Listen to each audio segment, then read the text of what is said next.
Wassalatu wassalamu alaika ya baharun nada haikalun nada sarimul ida najmul huda Muhammadun Rasulullahi sallallahu alaihi wasallam. Za ku saurari kasida daga bakin Umar Abdulaziz Baba fadar beken annabi Muhammadu sallallahu alaihi wasallam.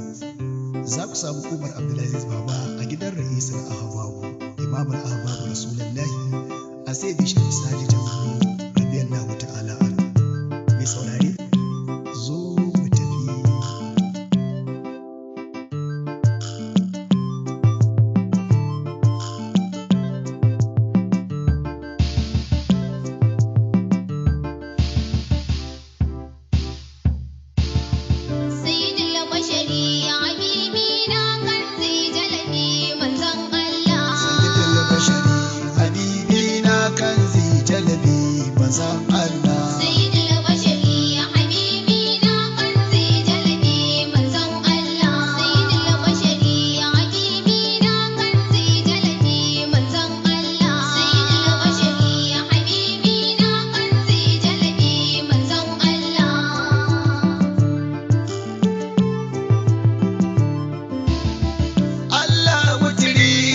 Taimakan hasakan lamari manzon Allah, ka yi man katari da sirrika don yin nazari manzon Allah. Wannan lamari in babu kai zai mun garari manzon Allah. Kai kadai na nufa talabe ni ya Allah masanin manzon Allah. Sayyidul bashari ya habibi na kanzi jalabi manzon Allah. Rabbi kare cika da martaba gon al'arabi bashari habibi na kanzi jalabi manzon Allah. Alimul ulama al-mahdi ta zakar ladabi manzon Allah. Har da gasaba da shehunai Allah mabiya manzon Allah. Sayyidul bashari habibi na kanzi jalabi manzon Allah.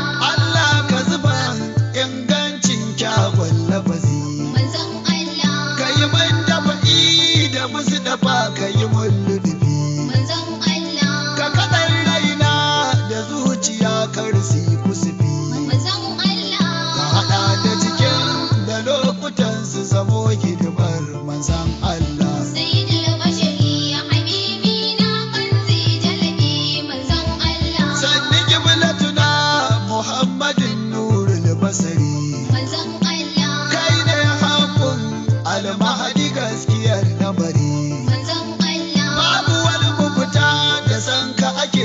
alfahari manzon Allah. Na haban madadi in sheka ma shigiri manzon Allah. Sayyidul bashari ya habibi na kanzi jalabi manzon Allah. So baya cika ga rabbana sai an yi da kai manzon Allah. Yayya ba ta cika habibuna sai ta yi da kai manzon Allah. Ibada ba ta zuwa ga rabbu sai ta rabu da kai gaban ka sai dai al'ahadi sarki Allah. Sayyidul bashari ya habibi na kanzi jalabi manzon Allah. Annabi ya yi fice ga daga alam ko ba haka ba manzon Allah. Shi ne masanin ubangiji ba in ci gaba manzon Allah. Har fadarsa ya je ya gan shi wai ko ba haka ba manzon Allah. Da sansa ake sabon ubangiji kai manzon Allah.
shaidan